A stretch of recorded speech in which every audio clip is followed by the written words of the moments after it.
Oras natin ngayon 5:54 ng umaga. Dito tayo ngayon sa Paso de Blas, Valenzuela City.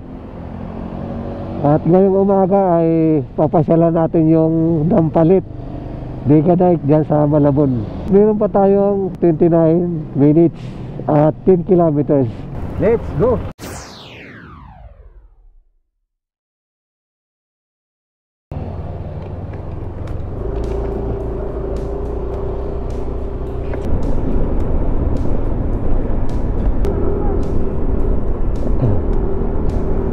Dito tayo pinadaan sa Bagbagin, Caloocan City.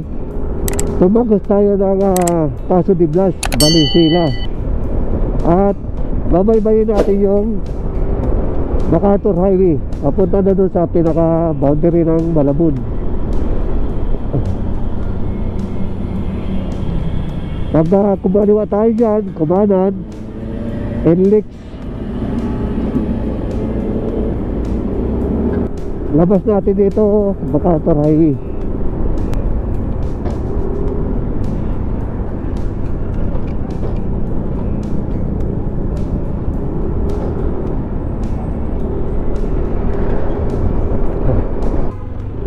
Noong nakaraang linggo ay pumunta tayo ng Tanay Rizal, dyan sa dagat-dagatan camping site.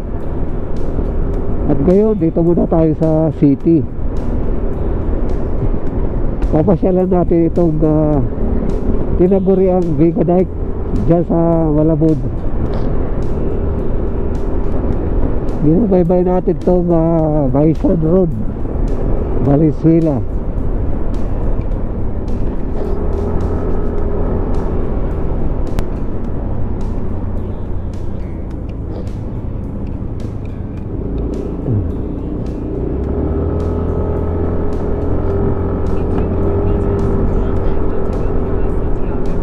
At 120 meters kaliwa tayo dyan sa stoplight.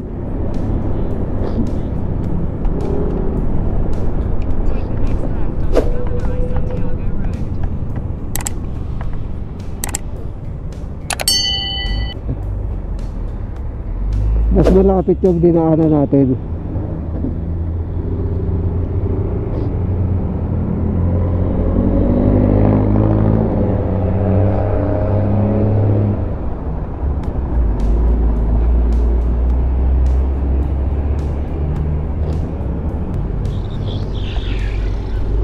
Ayan o, Arco ng Bulacan.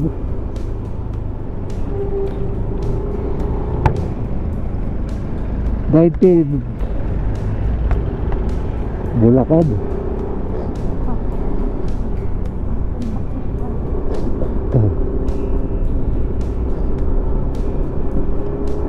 Pumasok tayo sa napakataas na Arco ng Bulacan.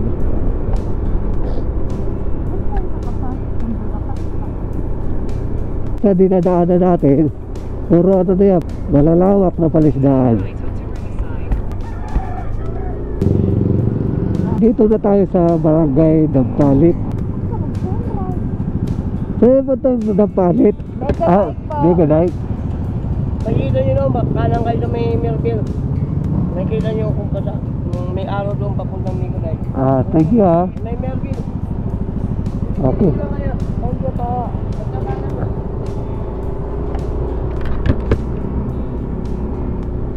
Malapit na tayo. Nagtanong-tanong na lang kami para sigurado. Mas maganda itong ano natin. Dito na tayo magpaliwanag para makita natin yung sunrise. At sabi na sa ano, marami nang pumunta dito ngayon.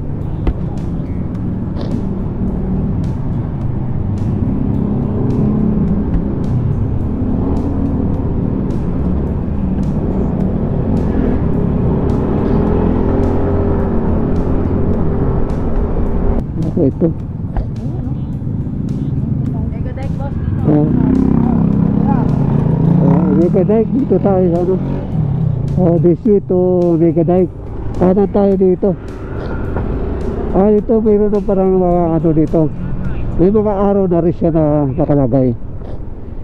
marami na tayong nasusundan ng mga motor na papunta rin ng Megadike. Ayan o,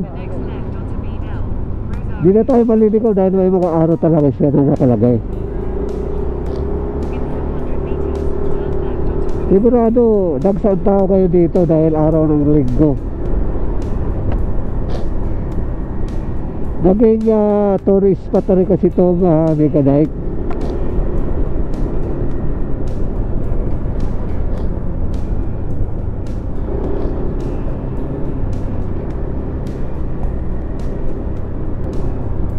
Pagpunta kayo dito, pagpasok ng Barangay Tampanet, maraming tinuturo yung Google Map. Huwag nating sundin kasi maliligaw tayo. Magtanong na lang tayo para sigurado.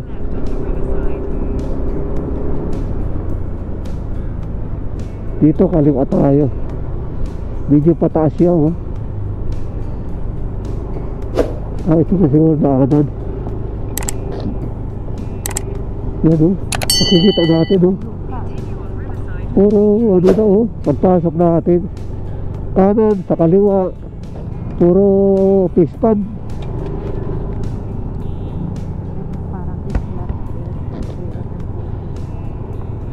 Parang ano siya, isla na ikutan ng tubig.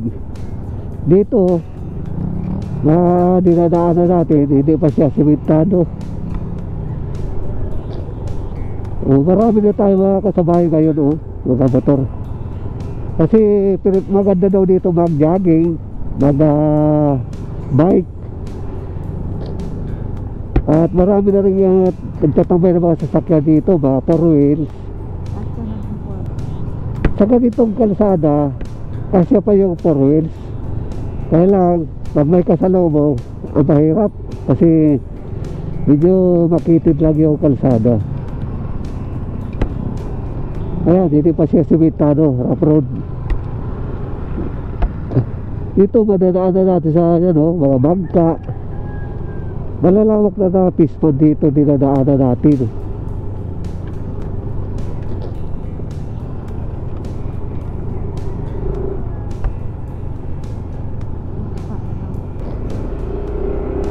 Ito, simentado na. Ganda ito pa lang. Wala kang madaanan dito kundi yung palaisdaan. May mga bakawan. Ito medyo makita nyo malawak ang kalsada. Pwede talaga dito yung mga 4 wheels. Dito sa kanan natin malalaki yung mga bangka Baradero.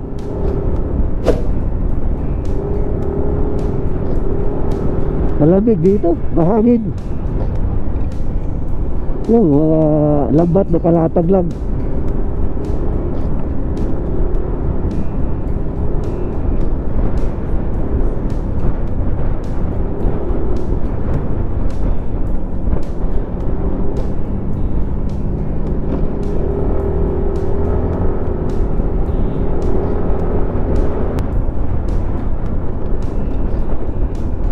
Lalawak ng palaisdaan malamig dito. Kaya lang medyo may part na sira-sira yung kalsada dito. Haba paikot talaga yung pagano kami ikot.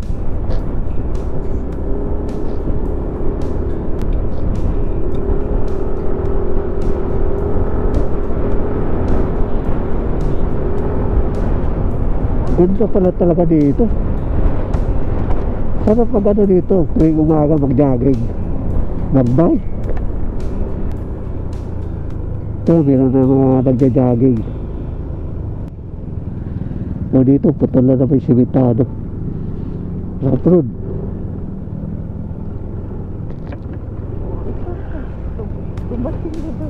Ito marami na yung tao dito Dito talaga yung tambayan ng mga tao. Medyo maganda kasi dito yung spot. Yung may bahay sa gitna. Sayang oh. Dito tayo sa mga tindahan. Ayan, may mga stall oh. Pwede tayo magkape. Grabe, paikot oh. Ayun, talaba oh. O ba, bili tayo. May mga ano dito. May mga mabibili tayo mga seafoods. Dito na tayo.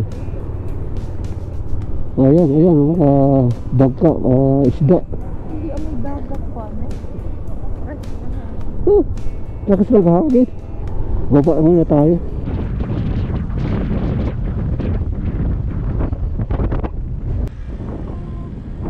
Lamig dito, lakas ng hangin. Pero walang amoy.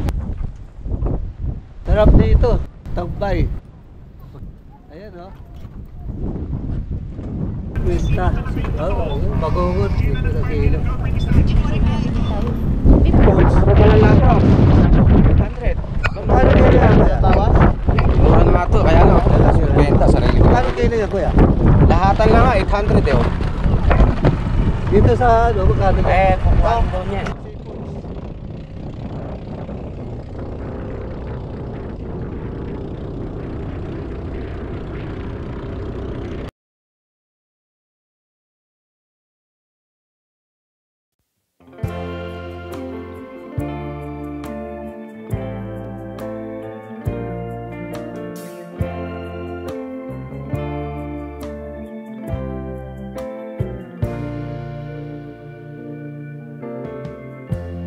Lighten up, take me on your magic river. Tell me all your dreams align. Sign me up and tell me about the people that you know who are trying to feel alive.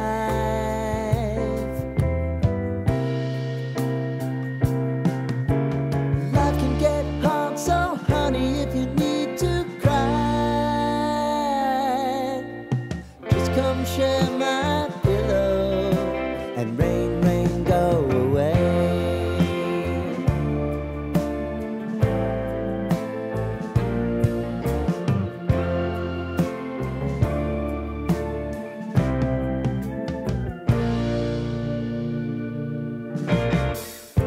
I wanna hear about everything you're ever thinking. You know that I can take the truth. Ang dami natin mabili ng mga ano dito, isda, seafoods. Ayan o, sa mga gilid-gilid lang. Ayan o, yung kinikilaw namin na ano, maliliit na hipon. Kita nyo, dami mga nakatambay dito, mga nagmotor, nagbabike, nagja-jogging, saka yung mga four wheels. Kasyang-kasya dito kasi malawak yung kalsada. Ang haba pala dito talaga oh. Doon sa pinakadulo, di na tayo pwede tumagos doon kasi private property. Kung saan tayo pumasok, doon tayo lalabas. Itong iikot na natin, nasa 7.5 kilometers pa siya, kaya medyo mahaba pa. Kung pupunta kayo dito, huwag na kayo magbaon. Marami mabili pagkain dito, iba-ibang paninda, yung mga damit, isda. Ito, kasi maganda magtinda dito kasi marami tao. Yan sa gilid, mga nabibigwit.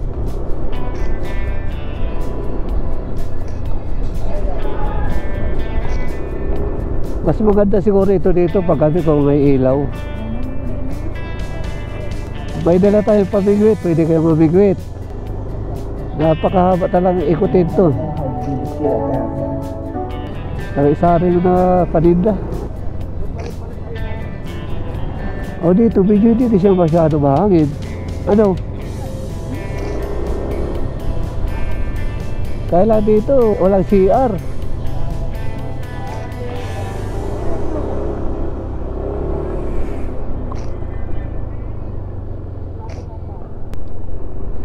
Punta tayo dito sa pinakadulo. Mahaba-haba pa ito. Wala naman po yung iba. Pagdating ng medyo alas 10 dito, Sobrang mag-init dito kasi walang masilungan. Kaya ngayon lang maganda mag-ikot-ikot dito, magtambay. May mga building pa dyan, no? Skeleton. Siguro yan, mga dating mga bahay yan. Kinain lang ng dagat. Siguro nung hindi pa tumataas yung tubig, may mga nakatira pa dyan. Nung nakapaikot mga fish net. Puro na ano yan, palaisdaan.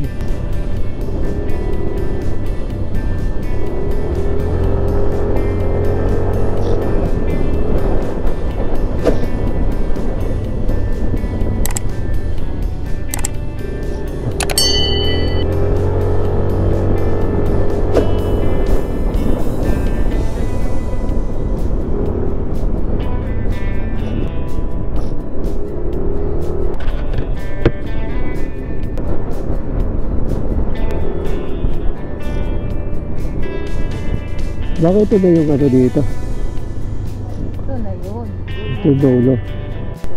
Ito na yung pinaka-dulo. Rough road siya, saka may sarado na. Yan na yung sinasabi dito na private property. Kaya hanggang dito na lang tayo, babalik na tayo doon sa pinasukan natin.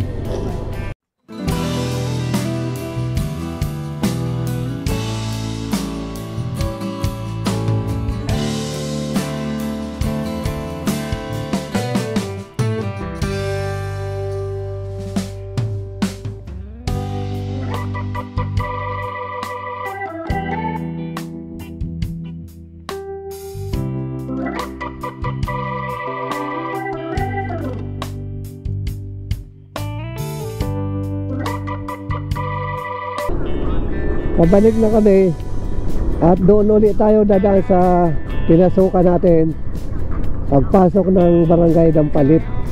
Mega. Malaki. Maba. Yung nakikita natin na paumbok, nakala natin yung buhangin, ano pala yan, dumping site, mga basura galing sa Malabon. Lawak. Mga idol, paki-follow na rin yung page ng ating bagong kaibigan vlogger dyan, yung Motoclick at si Jonda Marino. Yan, pag nagabi kayo dyan sa Marilake, sila yung mga grupo ng mamimitik. Meet natin sila dito sa Megadike sa Malabon. Kung mahilig din kayo mamingwit, pwede kayo magdala ng fishing rod kasi marami rin dito ng mamingwit. Maganda pala dito. Ngayon lang natin puntahan. Ito yung dinaanan namin kanina. Di pa masyado makita dahil gabi pa kami dumating dito. Ito rough road. Ano na ito? Palabasan na siya. Ito yung pagpasok natin. Ayan, makita nyo maraming mga riders. Naging tourist attraction na kasi itong Megadike na ito. Pero ang purpose talaga dito, yung mabawasan yung pagbaha sa Malabon. Kaya ginawa itong Megadike.